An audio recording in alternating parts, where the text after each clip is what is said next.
আমরা বুঝতে পারি না আপনার সমস্ত কিছু ভণ্ডুল করে দিচ্ছে কতিপয় উচ্চাভিলাষী। আমরা জানি আপনার রাষ্ট্রপতি হওয়ার বা প্রধানমন্ত্রী হওয়ার শখ নাই। আপনি পৃথিবীতে আপনি অনেক সম্মান পেয়েছেন, বিরল সম্মান পেয়েছেন। আপনাকে আমরা স্যালুট দেই। আপনার প্রতি শ্রদ্ধা, ভালোবাসা সব আছে। আমার নেতা ভারপ্রাপ্ত চেয়ারম্যান তারেক রহমান সাহেব বারবার বলে যাচ্ছেন, আমরা পূর্ণ সহযোগিতা করব, আপনাকে ব্যর্থ হতে দেওয়া যাবে না। কিন্তু একটি মহল আপনাকে ব্যর্থ করার জন্য অপচেষ্টা লিপ্ত হয়েছে। দিন দিন আপনাকে কোন দিকে নিয়ে যাচ্ছে। অতিথি, এক সময়ের তুখোড় ছাত্র নেতা, ঢাকা বিশ্ববিদ্যালয়ের মেধাবী ছাত্র। আমরা একই হলে ছিলাম, ঢাকা বিশ্ববিদ্যালয়ের মহসিন হলের। উনি ছিলেন 3 তলায়, আমি ছিলাম 5 তলায়। আজকে আমাদের গর্ব, আমাদের অহংকার, বাংলাদেশ জাতীয়তাবাদী দলের জাতীয় স্থায়ী কমিটির অন্যতম সদস্য, সাবেক মন্ত্রী জনাব সালাউদ্দিন আহমেদ, উপস্থিত বিশেষ অতিথিবৃন্দ, সুধীমণ্ডলী, সম্মানিত আলোচকবৃন্দ, সবাইকে আমার আন্তরিক সালাম। আসসালামু আলাইকুম রহমতুল্লাহ বারাকাতুহু। আমি প্রথমে ধন্যবাদ জানাবো আজকে যারা আয়োজন করেছেন একটা চমৎকার অনুষ্ঠান। মানবাধিকার নিশ্চিতে রাজনীতিবিদদের ভূমিকা। মানবাধিকার নিশ্চিত করতে হলে আসলে রাজনীতিবিদদেরই ভূমিকা রাখতে হবে। যেমন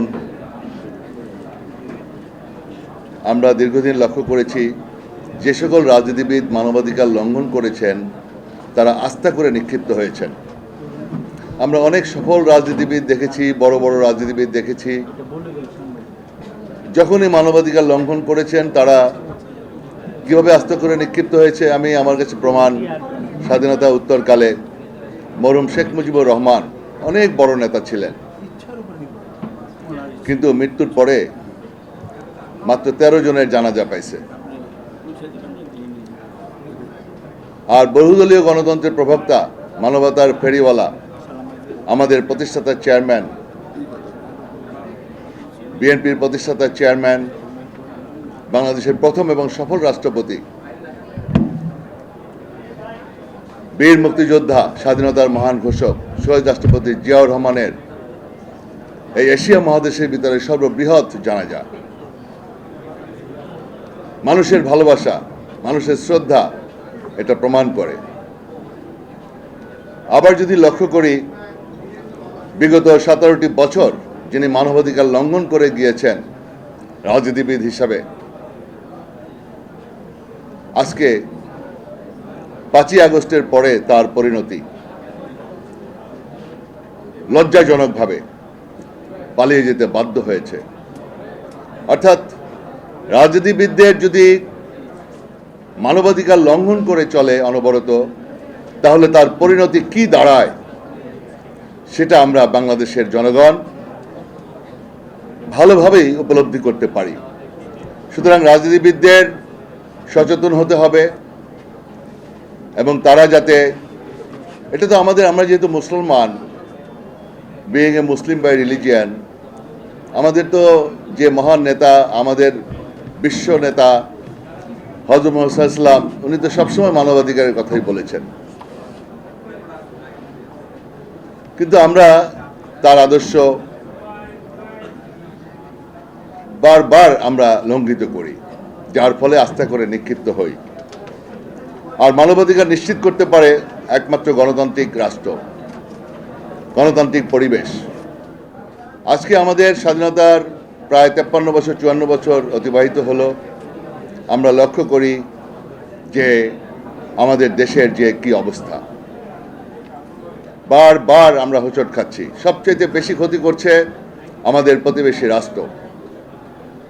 আমাদের সবচেয়ে মানবতার ফেরিওয়ালা, আমি যে কথা বলেছিলাম, আমার নেতা শহীদ রাষ্ট্রপতি জিয়াউর রহমান দেশকে স্বনির্ভর বাংলাদেশ গড়ে তুলতে চেয়েছিলেন, কিন্তু তাদের সহ্য হয় নাই। আমার নেতাকে নির্মমভাবে হত্যা করা হয়েছে, ষড়যন্ত্রের মাধ্যমে এই শেখ হাসিনার সহযোগিতা নিয়ে বাংলাদেশের কিছু উচ্চাভিলাষী বিপদগামী সেনাবাহিনীর সদস্যদেরকে নিয়ে এই ভারত সবসময় আমাদেরকে দাবিয়ে রাখতে চায়।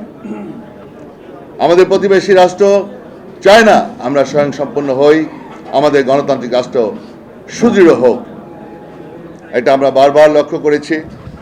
যে ঘটনা আমরা দেখেছি, পিলখানার ঘটনার মধ্য দিয়ে আমাদের দেশকে, সেনাবাহিনীকে কিভাবে পঙ্গু করতে চেয়েছিল, এটাও আমাদের ভারত তাদের মাস্টার মাইন্ড।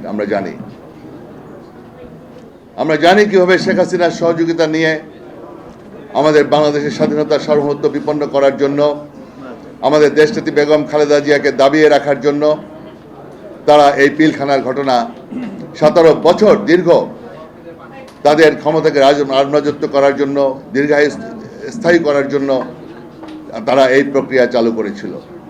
আজকে আমরা এই পিলখানার এই হত্যাকারীর 57 জন আমাদের চৌকস অফিসার, তাদের বিচার দাবি করছি।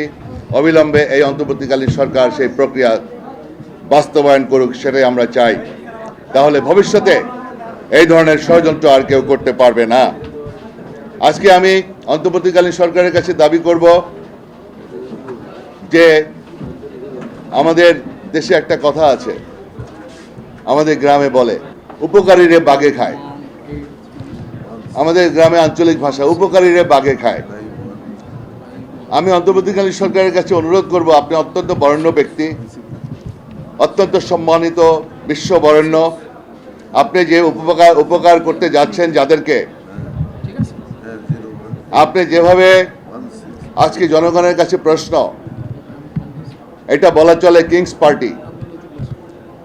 আপনি যে উপকার করতে যাচ্ছেন, আমার দুঃখ হয়, কষ্ট লাগে, আপনি কি আবার বাগে খায় কি না।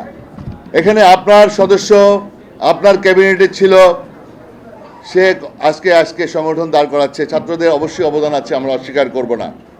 ছাত্ররা অগ্রভাগে ছিল, আমরা অবশ্যই অ্যাপ্রিসিয়েট করি। 17টি বছর আজকে প্রধান অতিথি সালাউদ্দিন আহমেদকে কিভাবে নির্যাতন করা হয়েছে আমরা জানি। আমি নিজেও গুলিবিদ্ধ, আমার লিভারে গুলি। আমার নেত্রীকে কিভাবে নির্যাতন করা হয়েছে, আমার বন্ধু ইলিয়াসকে গুম করা হয়েছে, হাজার হাজার নেতাকর্মীকে গুম করা হয়েছে 17টি বছর। বেগম খালেদা জিয়া, পরবর্তীতে আমার নেতা তারেক রহমান আমাদের দলকে ঐক্যবদ্ধ করে আমাদেরকে পরিচালনা করছে এবং আমাদের সকলের সম্মিলিত প্রয়াসের মধ্য দিয়ে আমরা একটি কাঙ্ক্ষিত বিজয় অর্জনের লক্ষ্যে আমরা এগিয়ে যাচ্ছি। গণতন্ত্র পুনঃপ্রতিষ্ঠার জন্য 17টি বছর শেখ হাসিনা দুঃশাসন চালিয়েছে, মানবাধিকার লঙ্ঘন করেছে। আজকে আপনার কাছে প্রত্যাশা, একটি গণতান্ত্রিক প্রতিষ্ঠান উপহার দিবেন। একটি ভোটের অধিকারের জন্য আন্দোলন করেছিলাম, জনগণের ভোটের অধিকারের আন্দোলন করেছি। জনগণ 3টা ইলেকশনে ভোট দিতে পারে নাই, আপনি একটা সুষ্ঠু নির্বাচনের আয়োজন করবেন। আজকে একবার সংস্কার, একবার স্থানীয় নির্বাচন, এই সমস্ত কি তালবাহানা শুরু করেছেন আমরা বুঝতে পারি না। আপনার সমস্ত কিছু ভণ্ডুল করে দিচ্ছে কতিপয় উচ্চাভিলাষী। আমরা জানি আপনার রাষ্ট্রপতি হওয়ার বা প্রধানমন্ত্রী হওয়ার শখ নাই। আপনি পৃথিবীতে আপনি অনেক সম্মান পেয়েছেন, বিরল সম্মান পেয়েছেন। আপনাকে আমরা স্যালুট দেই, আপনার প্রতি শ্রদ্ধা, ভালোবাসা সব আছে। আমার নেতা ভারপ্রাপ্ত চেয়ারম্যান তারেক রহমান সাহেব বারবার বলে যাচ্ছেন, আমরা পূর্ণ সহযোগিতা করব, আপনাকে ব্যর্থ হতে দেওয়া যাবে না। কিন্তু একটি মহল আপনাকে ব্যর্থ করার জন্য অপচেষ্টা লিপ্ত হয়েছে। দিন দিন আপনাকে কোন দিকে নিয়ে যাচ্ছে। আজকে 2 জন এখনো রয়েছে ওখানে উপদেষ্টায়, আপনি তাদেরকে দিয়ে দল করাচ্ছেন। দল হবে, নিরপেক্ষভাবে থাকবে, আপনি নিরপেক্ষ থাকবেন। আজকে প্রশ্নবিদ্ধ হচ্ছে আপনি নিরপেক্ষ নাই, আপনি নিরপেক্ষতা নিয়ে প্রশ্ন আসতেছে।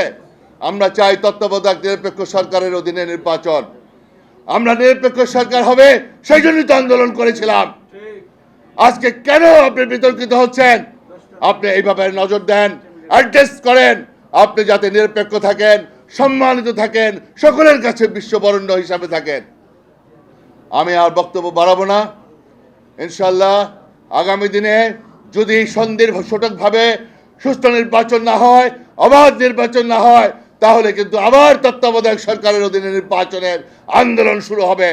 আমি আগাম বার্তা দিয়ে যাচ্ছি। আমি অন্তর্বর্তীকালীন সরকারের কাছে আমার বিশেষ অনুরোধ, আবারও অনুরোধ, আপনি একটা সুষ্ঠু নির্বাচন উপহার দেন, অবিলম্বে সংস্কার সম্পন্ন করে, টিকিট প্রয়োজন আমাদের নেতৃবৃন্দের সাথে আলোচনা করে, স্টেক হোল্ডারদের সাথে আলোচনা করে আপনি সুষ্ঠু নির্বাচনের আয়োজন করেন। স্থানীয় নির্বাচন অন্য কোনো নির্বাচন জাতীয় নির্বাচনের আগে হবে না, হতে পারে না। জাতীয় নির্বাচন দিয়ে আপনারা একটি সুন্দর নির্বাচিত সরকারের কাছে জনগণের ভোটে নির্বাচিত সরকারের কাছে ক্ষমতা হস্তান্তর করুন। এই আবেদন রেখে আপনাদের সালাম জানিয়ে আমি আমার বক্তব্য শেষ করছি। আল্লাহ হাফেজ। বাংলাদেশ জিন্দাবাদ। changeTV.press, এক ফোঁটা হলুদও নেই।